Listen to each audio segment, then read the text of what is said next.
Good evening, guys. I'm Chris, and welcome back to this Wednesday's episode of Rift Amps. Right, before we crack on with today's video, just a quick correction that I need to make. On Sunday's video, I said, we talk about the Tweed Deluxe builds, and I said the minimum spacing between output valves is 1.7 times the envelope diameter. That's wrong. It's not the minimum, it's the recommended, okay? So it's not a hard line, it's just, a good rule of thumb to work by. You can, of course, fudge it either way, depending on what you're doing. But I used the word minimum, and what I meant to say was recommended. So I apologise if I confuse some people, but it is important that we get these things right. So hopefully that clears everything up when you're working out your chassis spacing for your output valves and rectifier valve. You're looking at a recommended centre-to-centre spacing of 1.7 times the envelope diameter. Right, top hat is done. New transformer installed, all wired in. We are running on the test bench at 240 volt, and that's our output sine wave. Looks great, lovely, sounds great as well. So because this was originally an American amplifier, now it's been imported into the UK, and I've done a major modification to the amplifier. It now needs to be brought up to UK spec and code, which means, we still use the IEC socket and the fuse holder, but obviously I have to rewire that. So we go from the live is fused and then switched. We've removed the single pole, single throw on-off switch, because I've had to go to a double pole single throw, so we're switching both the live and the neutral. And the other thing was, this had a live neutral reverse switch with a death cap for American stuff. Absolutely no in the UK, so that's been gone. We've got a blank in the place. So we're all now up to code, which is all good. It's running great. And we've got the bundle of the remaining primary taps all bundled away safe there, heat shrinked off, so nothing's going to happen. We've now got a spare 120 volt, 220 volt, 230 volt taps, and obviously I'm using the 240 for UK operations. So should the customer wish to run it a different tap, you've got to use the correct wire. But that's it really. So that's just going to finish its soak and burn in, and then I can get it loaded back into the cabinet, final play test, and we'll call this one complete. Okay, Q&A time. So first question is from RFPHO1456. Is that RF for? Don't know. Interested in your take on originality and usability. That Vibrochamp looks stunningly original, but clearly there are safety compliance issues with things like fuse neutrals, etc. Should it be a museum/collectible piece?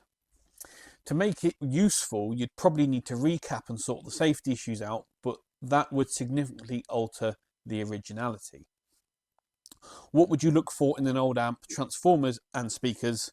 They seem to be the bits that stay original. Okay, so guitar amplifiers are not vintage guitars, okay? It is perfectly acceptable to change the required bits to make the thing playable and usable. We're in the vintage guitar market, which is the closest thing we can compare ourselves to. The only thing that the market will accept you changing is the strings. Everything else has to be kept original as it came out of the factory for people to consider it to be an original guitar and untouched. But changing the strings is fine. Guitar amplifiers, not so, although people still seem to have that mindset. Guitar amplifiers are mains powered devices. They are inherently dangerous, or can be inherently dangerous. So we need to take a lot more care with them. When I say care, I mean we need to keep on top of the maintenance. Now, in terms of originality. If you want to keep your guitar amplifier completely original, then I am quite happy to cut the mains cable off and you can keep it as a museum piece. But I would not recommend you play it. Here's why. People, in my opinion, people are less concerned about originality with their guitar amplifiers than they are about the value. The value seems to be the thing they care about the most. And so then you say, right, well, what are the 2 or 3 most valuable parts of a guitar amplifier? Or the things that would affect the value of it the most. And this is my opinion. Other techs are different, but this is the way I look at it. You have to do, as an owner and as a tech, everything you can to protect, 1, the transformers. They are the most expensive part of the amplifier. They are arguably the components that affect the tone the most, or can affect the tone the most. And the speakers. So this is the way I look at it.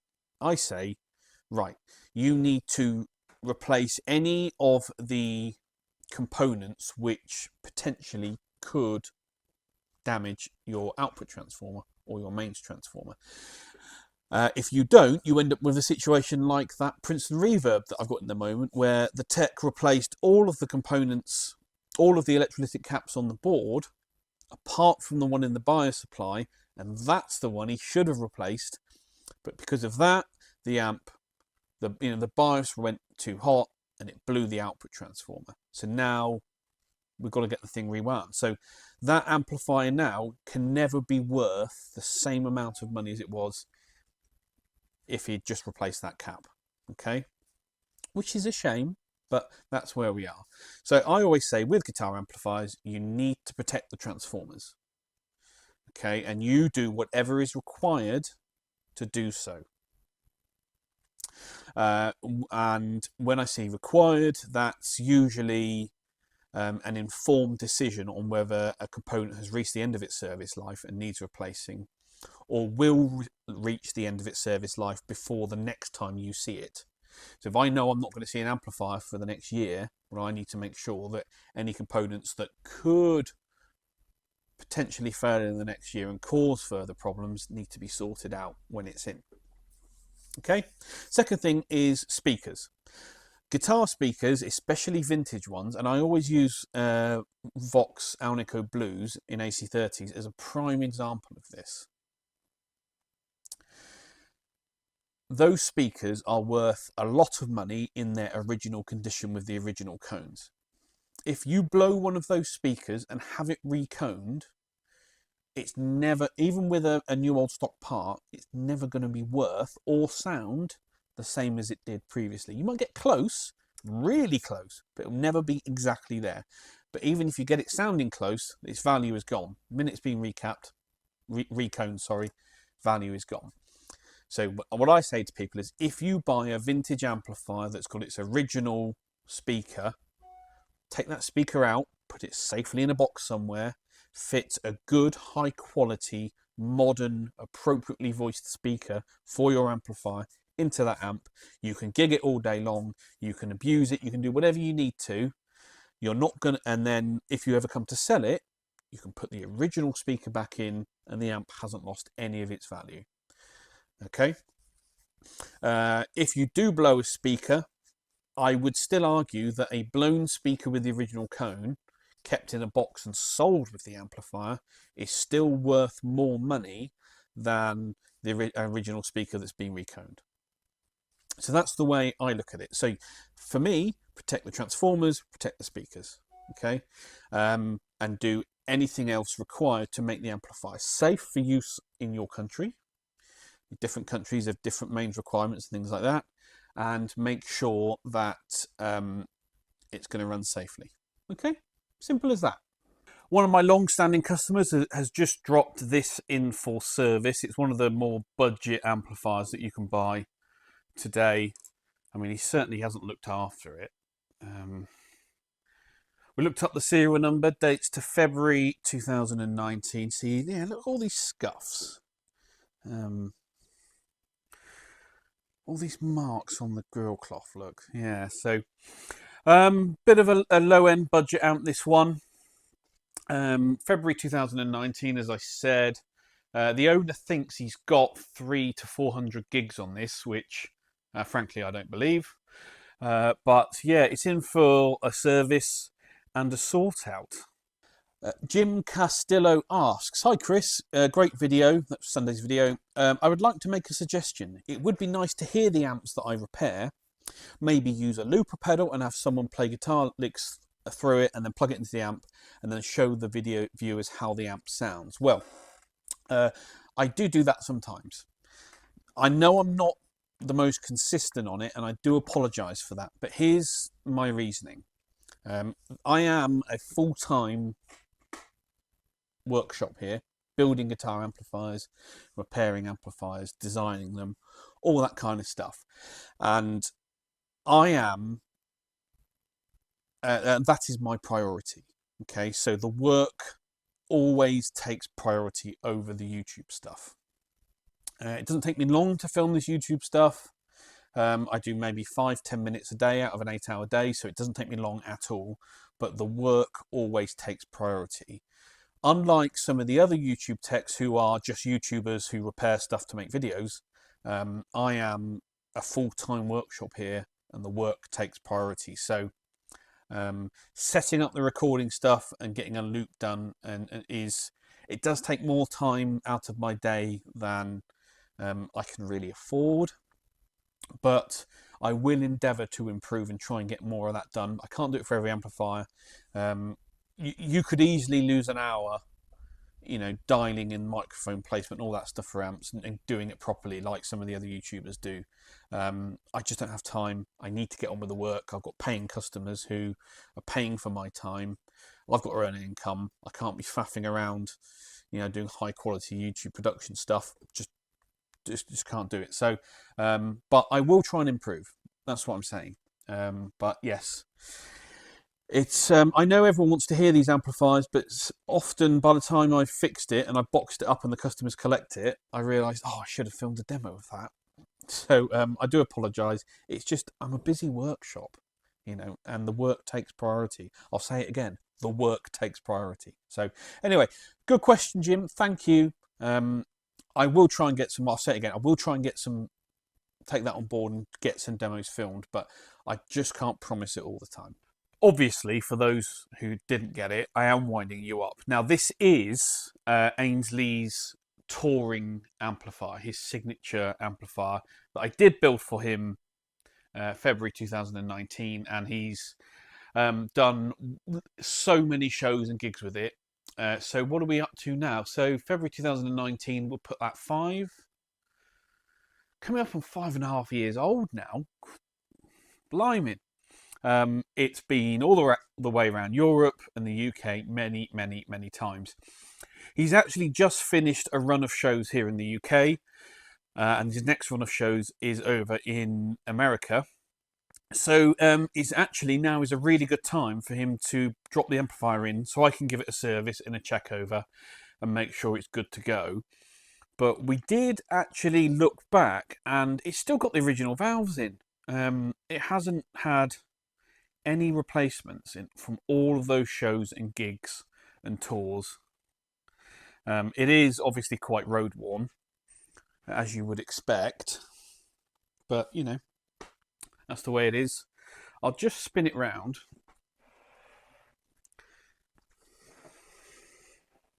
We can have a look at the back. God, it's heavy. Trying to do this one-handed. But here we go. And as you can see, serial number 1. Ainsley's own touring amp. Only difference is that Ainsley's one has a 16 ohm governor for no reason. That's what we had at the time. It's got the old style IEC socket with a separate fuse holder. Now, of course, they all come with the single style FX loop, reverb control, all that kind of stuff. But that's about it, really. What's he got in the back?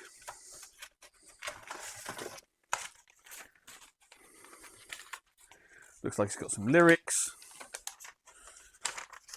a couple of mains cables, bits and pieces. So it's just in for service, really. Nothing majorly important. Just so we can make sure it's good to go for his next run of shows. But yeah, serial number 1, finally back in the workshop. So now what I'm really interested in doing is going inside and taking some measurements and to see if anything's drifted or moved or changed in terms of value, capacitances, resistances, stuff like that. So it's a nice way to track how the amplifier is aging over time. Of course, we'll measure its output, all the kind of stuff like that. But yeah, it's a very hard-working piece of kit, this. Which so far, I mean, considering the level of abuse it takes, right? I mean, it's hard-working. It's just been bulletproof, which I think is a testament to everything we've done with this amplifier and the way we build them. Because if it can withstand months and months of European touring, in and out of the van, hot shows, cold shows, all that kind of stuff, it's a good thing. So yeah, I wonder if we can give that a clean and a sort out. But yeah, Ainsley's touring signature amplifier back in the shop for a little bit of TLC. Duncan's Guitar Workshop asks, hi Chris, I really enjoy the videos. Thank you very much. Simple question for you. What do you use to make the nice neat hole for an IEC socket? It's simple really. I use an IEC hole punch. And there are lots of different sizes out there depending on the IEC socket that you use. I now mainly use this type, the one with the built-in fuse holder. So I don't have to use a separate fuse holder. It's quite easy, and it's the correct size. So it punches out exactly the right size hole that we need to punch through the chassis. I've done videos on it before. If you're building an amp and you want to have an IEC hole cut, I'm more than happy to do that for you. So you can come down to the workshop and I'll do that for you just for a small fee. It doesn't take long. But yeah, a hole punch. I've actually got 2 of them, one for this size and one for the IEC socket that doesn't have a fuse holder. So I can do either or should required. But that's what I use. It's a great tool. They're expensive, but you know, it's paid for itself 1,000 times over by now. So it's essential here. Just making a start on the next PR18 build. This is a brown panel, 230 volt. This one's going to our dealer in Norway. So I have already marked and drilled all the extra holes and bits that I need. But before I go any further, bit of IPA, isopropyl alcohol, and we just give the chassis a bit of a clean, because you would be amazed at how dirty these things get.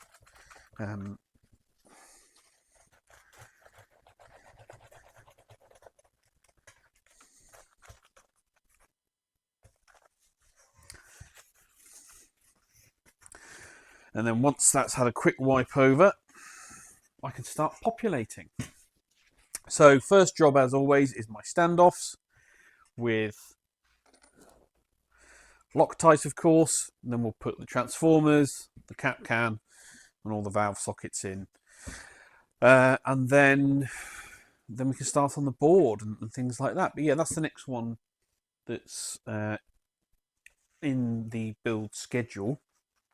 Had a custom order come through last night for a really cool high gain 50 watt amp. So we're doing a custom build. So I'll show you that as we get on with it. But it's I won't tell you what it is, but it's a resurrection of a really popular late 90s, early 2000s amp that my customer has always wanted, but we've decided to make a few little tweaks for him to get it to do certain things. So yeah, I'll show you all that as we get on with it.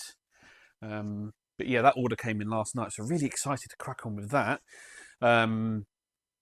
Got the Dexter build on the go. I'm still waiting on the transformers for the train wreck build, so we can crack on with that. But I'm so busy at the moment. Absolutely slammed. Got so much stuff going on. So thank you everyone who is giving me your custom at the moment. I do appreciate it.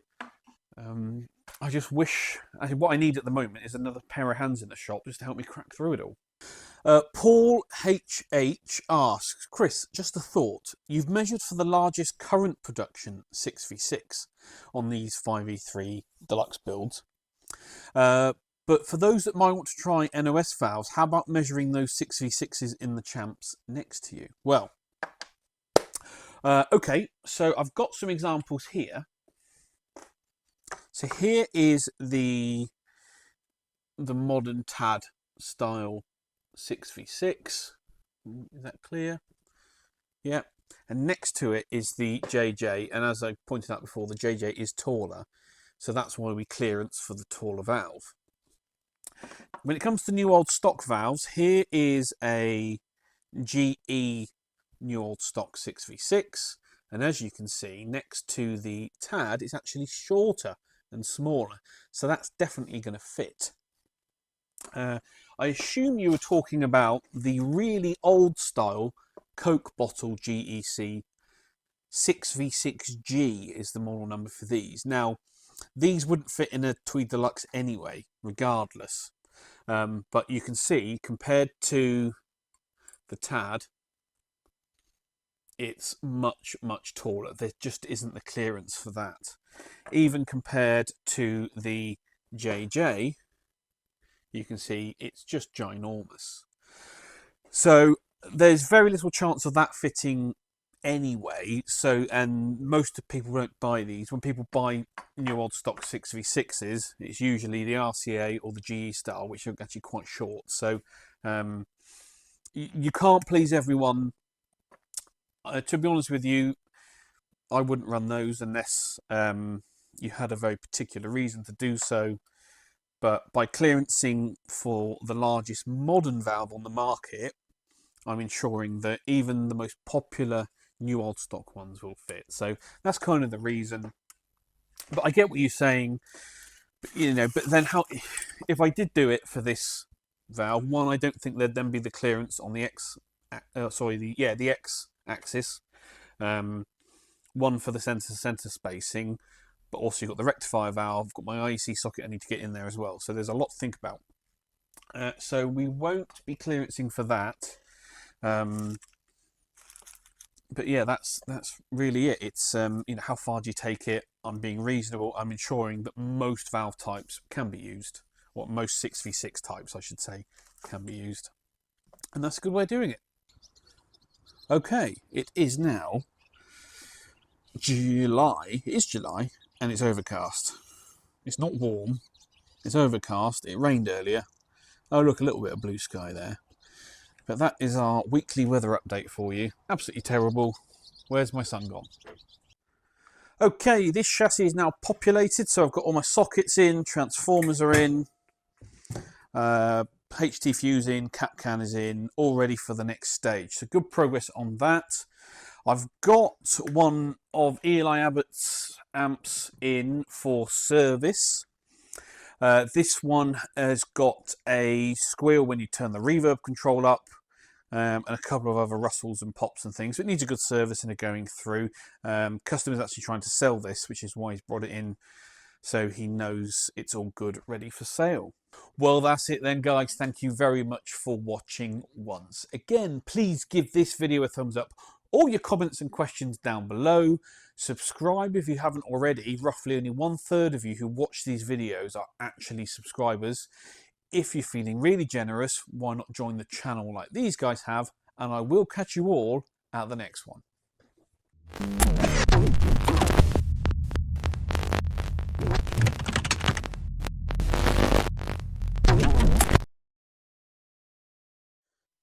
Okay, big week this week. It is finally an election, general election here in the UK for a possible change of government. So it's all kicking off.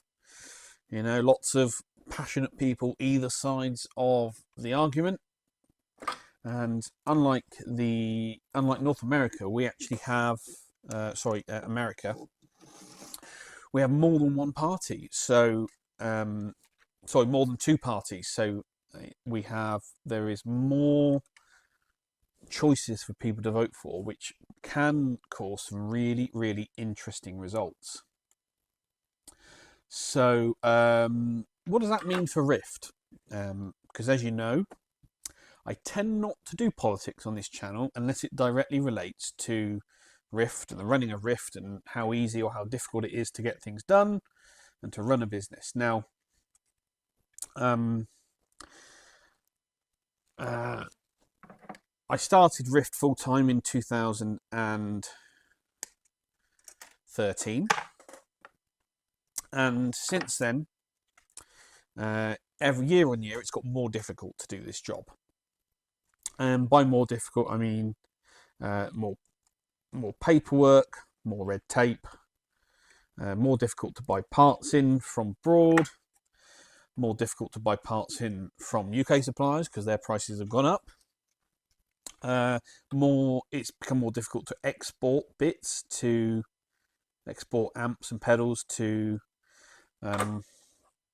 different countries, bits and pieces like that. So I'm hoping that whoever gets into power starts to reverse that trend and helps out the little guy for once, because it always seems to be the big, massive corporations that get all the help, and us small guys, not so much. So, yeah, I'm hoping that things start to get a little bit easier from Friday onwards, when the new government will be in power. And when I say new government, because it looks to be a foregone conclusion that the Labour Party will enter Downing Street and run the country. By how much of a majority, we don't know yet, even if they get a majority at all. The polls indicate that they will, but you never know. You never know. So yeah, big week for us. So let me know down below if you're a small business owner in the UK, whether you think running a business under the current government has got easier or more difficult as time has gone on, and what are your hopes for the next government, whether you are hoping that things, well, I mean, for me it's been difficult, so I want things to get easier. If you've already got it easy, I'm pretty sure you won't be asking for things to get more difficult, will you? So but yeah, that's where we are. General election, really, really interesting. It's been a long time since there's been a change of government here in the UK. We've had change of prime ministers, and we've had a couple of general elections, but the Conservatives have been in power since 2010, so it's been a long time. But hopefully, whoever gets into power does actually help us small businesses.